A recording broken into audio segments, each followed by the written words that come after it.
Hello friends, welcome to the channel SSC Mitra. आज की video में हम ह्यूमन हेल्थ एंड डिजीज़ के और इम्पोर्टेंट क्वेश्चन सॉल्व करेंगे। ये पिछली वाली वीडियो का पार्ट 2 है। तो वीडियो को स्टार्ट करने से पहले आप चैनल को सब्सक्राइब कर दीजिए और बेल आइकन को प्रेस कर दीजिए, जिससे कोई भी हमारी नई आने वाली वीडियो आपसे मिस नहीं होगी। तो स्टार्ट करते हैं आज का first question. Hepatitis is caused bye. Hepatitis किससे होता है? ये होता है एक वायरस से। ये एक वायरल डिजीज़ है। हेपेटाइटिस के दो वायरस होते हैं, HAV and HBV virus. HAV से हेपेटाइटिस ए होता है एंड HBV से हेपेटाइटिस बी होता है। हेपेटाइटिस ए को हम हेपेटिक एनोरेक्सिया भी बोलते हैं और हेपेटाइटिस बी को सीरम हेपेटाइटिस भी बोलते हैं। हेपेटाइटिस ए से लिवर डैमेज, जॉन्डिस ऐसी बीमारियां होती हैं और हेपेटाइटिस बी से high risk of liver cancer and blood cancer रहता है। दूसरी वायरल डिजीजेज हैं chicken pox, mumps, polio, swine flu, measles, influenza. Other bacterial disease are tetanus, typhoid, pneumonia. दूसरी पैरासाइटिक डिजीज होती है मलेरिया, एलिफेंटियासिस और fungal diseases होती है जैसे हिस्टोप्लानोसिस, रिंगवर्म। ये सारी दूसरी फंगल डिजीज है। Which of the following is a communicable disease? इनमें से कौन सी बीमारी है जो संक्रमक है? इसका आंसर है A, measles. Asthma, diabetes and Alzheimer ये संक्रमित रोग नहीं है। मीजल्स जो है एक वायरल डिजीज है जो कि रुबेला वायरस से फैलता है। इसका वायरस हवा में 2 घंटे तक सर्वाइव कर सकता है, इसलिए इसका एक पर्सन से दूसरे पर्सन में फैलने के चांसेस बहुत ज़्यादा बढ़ जाते हैं। मीजल्स के सिम्टम्स होते हैं रेड स्पॉट्स ऑन स्किन, नाक बहना, जुकाम रहना। ये सारे मीजल्स के सिम्टम्स हैं। Rotavirus vaccine is use to prevent which disease? इनमें से किस डिजीज को रोकने के लिए रोटा वायरस का वैक्सीन लगता है? इसका आंसर है B, diarrhoea. Next question. Which of the following disease is cause by a virus? इनमें से कौन सी डिजीज वायरस से होती है? इसका आंसर है सी, मीजल्स। रिंगवर्म फंगस से होती है, कॉलेरा बैक्टीरिया से होती है एंड टाइफाइड भी बैक्टीरिया से होती है। कॉलेरा का बैक्टीरिया है विब्रियो कोलेरेसी एंड टाइफाइड का बैक्टीरिया है Salmonella typhi. Goitre is cause due to the lack of which hormone in the body? किस हार्मोन की कमी की वजह से गोइटर होता है? इसका आंसर है ए, थायरोक्सिन। गोइटर के दो रीजन है, थायरोक्सिन की कमी होना या फिर आयोडीन की कमी होना बॉडी में। थायरोक्सिन एक ऐसा हार्मोन है जिसका लेवल अगर बॉडी में बढ़ जाता है तब हार्ट बीट बहुत बढ़ जाती है बॉडी की, वेट लॉस हो जाता है एंड सीवियर केसेस में गोइटर भी हो जाता है। और जब थायरोक्सिन का लेवल बॉडी में घट जाता है तब metabolic rate of body slow हो जाती है, वेट गेन की प्रॉब्लम हो जाती है, मेमोरी प्रॉब्लम, मतलब कुछ भी याद रखने में दिक्कत होना, थकान, ये सब थायरोक्सिन के लेवल्स को घटने से हो जाती है। Next question. In human the deficiency of which vitamin lead to the disease of beri? Humans में किस विटामिन की कमी की वजह से बेरी हो जाता है? इसका आंसर है D, vitamin B1। Vitamin B1 का साइंटिफिक नेम है थायामीन। विटामिन डी का साइंटिफिक नेम है कैल्सीफ्रोल या फिर इसको सनशाइन विटामिन भी कहते हैं। विटामिन ए का साइंटिफिक नेम है रेटिनॉल। सारे विटामिन का साइंटिफिक नेम याद होना बहुत ज़्यादा ज़रूरी है।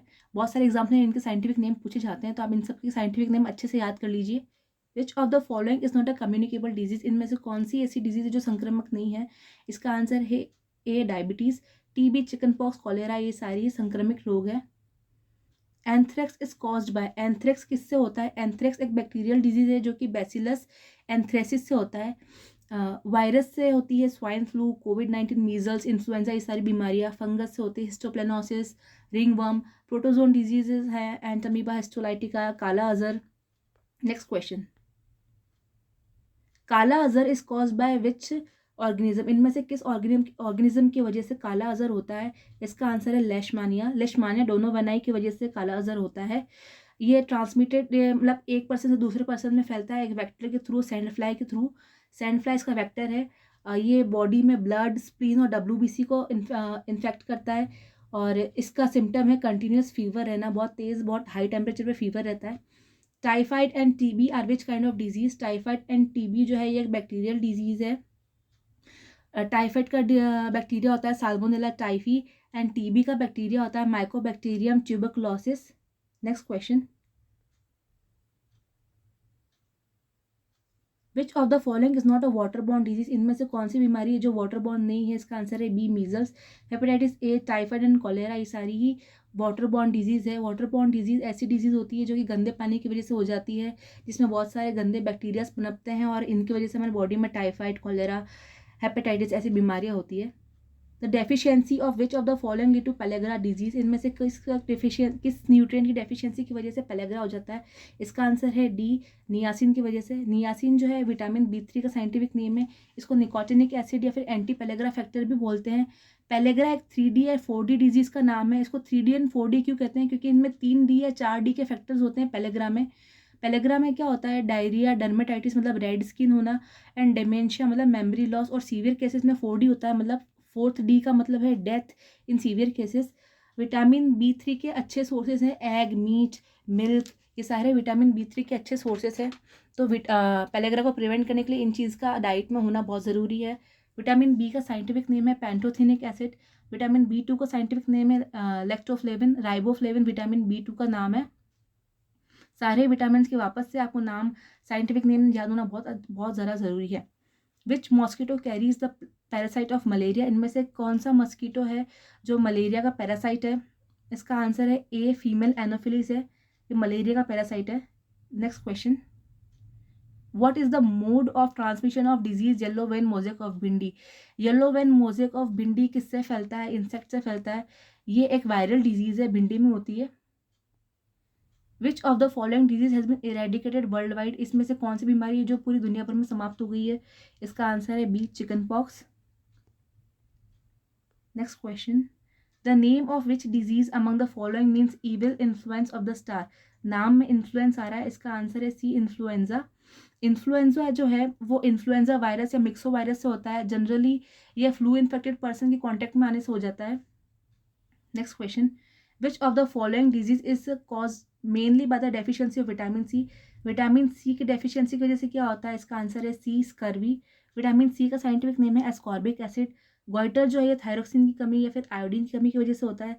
रिकेट्स जो है विटामिन डी की कमी की वजह से, एंड क्वार्शियोरकर जो है ये प्रोटीन की कमी की वजह से होता है। Pernicious previous question, xerophthalmia is cause due to the deficiency of which vitamin, xerophthalmia किस विटामिन की कमी की वजह से हो जाता है? इसका आंसर है डी, विटामिन ए की कमी की वजह से होता है। विटामिन ए का साइंटिफिक नेम है रेटिनॉल या रेटिनोइक एसिड। विटामिन ए दो तरह के होते हैं, vitamin A1 and vitamin A2। तो विटामिन A2 की कमी की वजह से जीरोप्थेल्मिया होता है। जीरोप्थेल्मिया क्या होता है? इसमें टीयर फॉर्मेशन डिक्रीज होता है, आंखें सूखने लगती है। विटामिन सी का scientific name ascorbic acid. Vitamin के का scientific name phylloquinone, and vitamin D का साइंटिफिक नेम होता है कैल्सीफेरॉल या उसको कैल्सीट्रॉल भी कहते हैं। सनशाइन विटामिन भी इसका नाम है विटामिन डी का। Pernicious anaemia is cause bye the deficiency of which vitamin, pernicious anaemia किस विटामिन की कमी की वजह से हो जाता है? इसका आंसर है डी, विटामिन B12 की कमी की वजह से परनीशियस एनीमिया होता है। विटामिन B12 का साइंटिफिक नेम है कोबालामीन या साइनो कोबालामीन। परनीशियस एनीमिया एक ऐसी कंडीशन होती है जिसमें बॉडी में विटामिन B12 जो है वो एब्जॉर्ब नहीं हो पाता। विटामिन B12 का फंक्शन और भी बॉडी में है, जैसे कि RBC फॉर्मेशन, DNA सिंथेसिस में विटामिन B12 बहुत हेल्प करता है। विटामिन B12 का मेन सोर्स है गेहूँ, चावल, अंडा, मीट, ये सब विटामिन B12 के बहुत ही अच्छे सोर्स है। विटामिन B1 को थायामिन भी कहते हैं। विटामिन B2 का साइंटिफिक नेम है लैक्टोफ्लेविन या राइबोफ्लेविन। विटामिन B6 का साइंटिफिक नेम है pyridoxine. Next question, which of the following disease is not transmitted from one person to another, इनमें से ऐसी कौन सी बीमारी है जो एक पर्सन से दूसरे पर्सन में नहीं फैलती है, कंटेजियस नहीं है जो बीमारी? वो है ए, सिरहोसिस। सिरहोसिस में क्या होता है? ये एक ऐसी बीमारी है जिसमें लीवर डैमेज हो जाता है। इसके बहुत से कारण हैं लीवर डैमेज होने के, जैसे कि hepatitis, excessive consumption of alcohol. Next question, which of the following can be diagnosed with the Widal test, इनमें से कौन सी बीमारी है जो विडाल टेस्ट से कंफर्म होती है? इसका आंसर है ए, टाइफाइड फीवर जो है ये विडाल टेस्ट से कंफर्म किया जाता है। ट्यूबरक्लोसिस के लिए एक टेस्ट है जो कि है TB स्किन टेस्ट या फिर TB ब्लड टेस्ट। कैंसर के लिए टेस्ट होता है, उसको कहते हैं तीन चार तरह के टेस्ट होते हैं, blood test, MRI, biopsy, CT scan, इन सबसे कैंसर डायग्नोस किया जा सकता है। और एड्स के लिए जो टेस्ट होता है उसको कहते हैं एलिजा टेस्ट। ये इंपॉर्टेंट टेस्ट है, एग्जाम में पूछा जाता है इसके बारे में। एड्स के लिए टेस्ट का नाम याद रखना चाहिए आपको, एलिजा टेस्ट होता है। Next question, which of the following is cause by the virus name varicella zoster, इनमें से कौन सी बीमारी वेरिसेला जोस्टर नाम के वायरस से होती है? इसका आंसर है चिकन पॉक्स। पोलियो जो है ये पिकॉर्ना वायरस या फिर पोलियो वायरस से होता है। कोलेरा जो है ये विब्रियो कोलेरेसी बैक्टीरिया से होता है। और जो रेबिस है ये रैबिडो वायरस से होता है। Next question, deficiency of the following vitamin causes night blindness, इनमें से किस विटामिन की डेफिशिएंसी की वजह से नाइट ब्लाइंडनेस होती है? इसका आंसर है विटामिन ए की वजह से नाइट ब्लाइंडनेस होती है। विटामिन ए का साइंटिफिक नेम है रेटिनॉल या रेटिनोइक एसिड। विटामिन सी का साइंटिफिक नेम है एस्कॉर्बिक एसिड। विटामिन डी का साइंटिफिक नेम कैल्सीफेरॉल या कैल्सीट्रॉल।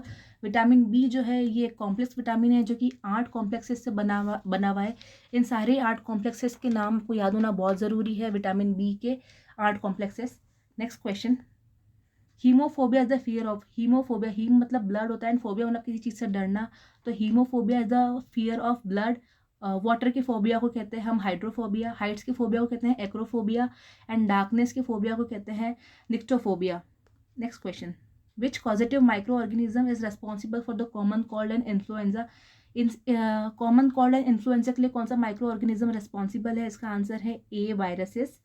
Next question, what disease is cause by insulin deficiency, insulin की डेफिशिएंसी की वजह से कौन सी बीमारी होती है? इसका आंसर है डायबिटीज मेलाइटस। डायबिटीज़ मेलाइटस में क्या होता है, ग्लूकोज लेवल जो है बॉडी में ब्लड में बहुत बढ़ जाता है, क्योंकि इंसुलिन जो है प्रॉपरली ग्लूकोज को ब्लड में से एब्जॉर्ब नहीं कर पाता। मल्टीपल स्क्लेरोसिस एक ऐसी बीमारी है जहाँ पे ब्रेन एंड बॉडी का कोऑर्डिनेशन टूट जाता है। स्क्लेरोडर्मा जो है वो एक ऐसी बीमारी है जिसमें लंबे समय से चल रही स्किन प्रॉब्लम जो होती है वो इंटरनल लेयर्स जो स्किन की होती है और जो इंटरनल ऑर्गन्स होते हैं उनको भी डैमेज करने लग जाती है। रूमेटॉइड आर्थराइटिस ये एक ऑटो इम्यून डिसऑर्डर है जिसमें बॉडी में स्वेलिंग और पेन रहता है, जॉइंट्स में भी उसकी स्वेलिंग आ जाती है और पेन रहता है, तो चलने फिरने में दिक्कत होती है। Next question, which of the following eye disorder is known as lazy eye, इनमें से कौन सी ऐसी आंखों का दोष है जिसको लेजी आई कहते हैं? इसका आंसर है एम्ब्लायोपिया। एम्ब्लायोपिया में क्या होता है, एक आंख जो है वो कमज़ोर हो जाती है, एक आंख से दिखना बंद हो जाता है। मायोपिया ऐसी कंडीशन है जहाँ पे दूर का दिखना कम पड़ने लग जाता है। प्रेसबायोपिया एक ऐसी कंडीशन है जो कि उम्र के साथ हर इंसान में होती है, थोड़ा कम दिखने लग जाता है, पास का भी और दूर का भी नज़र कमज़ोर होने लग जाती है प्रेसबायोपिया में। और हाइपरमेट्रोपिया ऐसी कंडीशन है जहाँ की पास की चीज़ें दिखने ब्लर हो जाती है, थोड़ा कमज़ोर दिखती है पास की चीज़ें। Next question, deficiency of thiamine results in the vitamin B1 की डेफिशिएंसी की वजह से क्या होता है? इसका आंसर है सी, बेरी रिकेट्स विटामिन डी की वजह से, पेलेग्रा विटामिन B3 की वजह से एंड स्कर्वी जो है विटामिन सी की वजह से होता है। Leucopenia is an abnormal, leucopenia क्या है? ल्यूकोपीनिया में क्या होता है? ल्यूकोपीनिया में डिक्रीज इन WBC का काउंट घट जाता है, decrease in white blood cells. Next question, depression is an disorder, depression किस चीज़ का डिसऑर्डर है? Depression is a mood disorder जहाँ पे मनोदशा इंसान की बदलती रहती है, इंसान बहुत उदास रहने लग जाता है, अकेला रहता है या फिर छोटी छोटी बातों में गुस्सा लग जाता है, ये सारा मूड डिसऑर्डर है डिप्रेशन।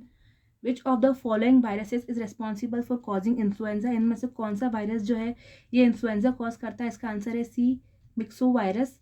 वर्सीला वायरस जो है ये चिकन पॉक्स कॉज करता है, रूबेला वायरस जो है ये मीजल्स है और पोलियो वायरस पोलियो कॉज करता है।